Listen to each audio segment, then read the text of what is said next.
नहमदुहु व नुसल्ली अला रसूलिल करीम अम्मा बाद फ़अऊज़ु बिल्लाहि मिनश शैतानिर रजीम बिस्मिल्लाहिर रहमानिर रहीम रब्बि इश्रह ली सदरी व यस्सिर ली अमरी वहलुल उक़दतम मिन लिसानी यफ़क़हू क़ौली।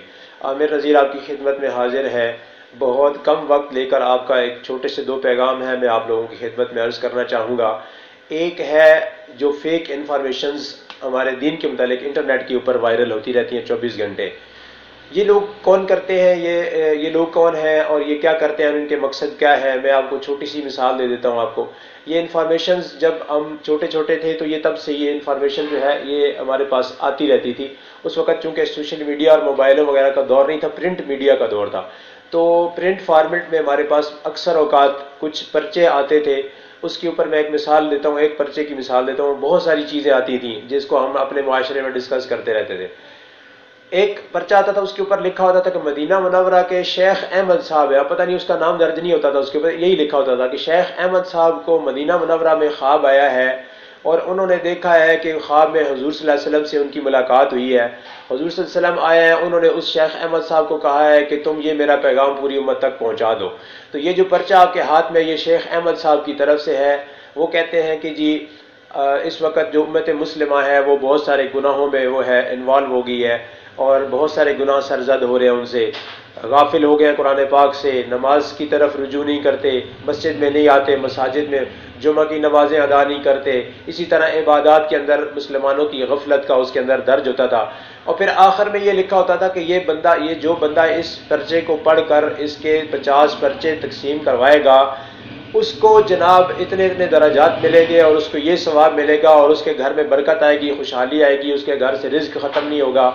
और जो बंदा इस पेपर को नज़रअंदाज करेगा या इसको फाड़ देगा उसके घर में वबाल आएगा, बीमारियां आएंगी, भैंसें मर जाएगी। इसी तरह अजीब किस्म की उसकी नीचे कहानी दर्ज होती थी। तो जो बेचारे लोग कमज़ोर अकीदे वाले, कमज़ोर ईमान वाले, वो बेचारे जाके उसको फ़ोटो स्टेट करवाते। उस ज़माने में फ़ोटो स्टेट बहुत महंगी होती थी, 5 रुपए की फ़ोटो स्टेट। फिर 10 पर्चे करवाने, किसी के ज़िम्मे 50 पर्चे लगे तो कि अगर आपने ये करना है तो 50 पर्चे आपको करवाने पड़ेंगे। अगर आप चाहते हैं कि आपके भैंसें जो है वो दूध ज़्यादा दें तो आप इसके 100 पर्चे करवाएंगे। इसी तरह जिसकी औलाद नहीं होती तो उसको कहा जाता था कि जी आप 500 पर्चे करवाएं तो आपको ये औलाद अल्लाह ताला अता फरमाएगा। तो ये सारी चीज़ें मेरे दोस्तों, ये सारी की सारी इन्फॉर्मेशन जो थी ये झूठ पर भाई। इसके पीछे बाकायदा एक सिस्टम होता है, इसके पीछे लोग बैठे होते हैं और जो काम कर रहे होते हैं। उन लोगों का मकसद क्या होता है? सिर्फ और सिर्फ आपके अकायद को मजरूह करना है, यानी अल्लाह ताला की ज़ात से आपको थोड़ा थोड़ा आहिस्ता आहिस्ता करके दूर करना है। तो यही आहिस्ता आहिस्ता अल्लाह ताला की ज़ात से दूर करने का जो उनका मकसद है वो ये है कि अल्लाह ताला की मदद जो है वो मुसलमानों से थोड़ी सी हट जाए और हम जब अल्लाह की मदद नहीं होगी तो हमें इसको किसी भी जंग में इन मुसलमानों को हरा सकते हैं। तो उन्होंने, जैसे मैंने एक दो वीडियोस के अंदर मैंने पहले भी जिक्र किया था कि थोड़ा थोड़ा करके उन्होंने ईमान को खारिज किया हमारे अंदर से, थोड़ी थोड़ी चीज़ें डालते गए, हमारा ईमान कमज़ोर करते गए, कमज़ोर करते गए, कमज़ोर करते गए। आज हमारा ईमान इस लेवल तक पहुँच गया है, मैं आपको बिल्कुल एक सब ज़बरदस्त किस्म का उन्होंने टेस्ट अभी पिछले दिनों में किया है फ़लस्तीन के अंदर। ये ईमान का टेस्ट होता है, मुसलमानों के ईमान को चेक करने का ये हरकत करते हैं वो कि वहाँ मुसलमानों पर उन्होंने गोलाबारी शुरू की है। अब उन्होंने चेक ये करना है कि किस मुसलमान के कौन से मुल्क के अंदर, किस शहर के अंदर या किस तबके के लोगों ने सबसे ज़्यादा एहतजाज किया है। ये चीज़ उन्होंने चेक करनी होती है। फिर उसके ऊपर, उस तबके के ऊपर उन्होंने काम करना होता है। उस काम को किस तरीके से किया जाता है? फोर्सेस के ज़रिए, मुख्तलिफ़ किस्म की फोर्सेस जो है उनको लगाया जाता है कि इन लोगों को जो है इनके या तो ज़ुबान बंद करवा दें या इनको ख़त्म करवा दें या इनको मरवा दें।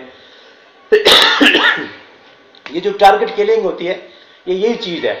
ख़ास तबके को टारगेट किया जाता है, ख़ास शख्सियतों को टारगेट किया जाता है। इसी तरह से ये जो चीज़ें हैं ये साथ साथ हमारे चलती आ रही हैं।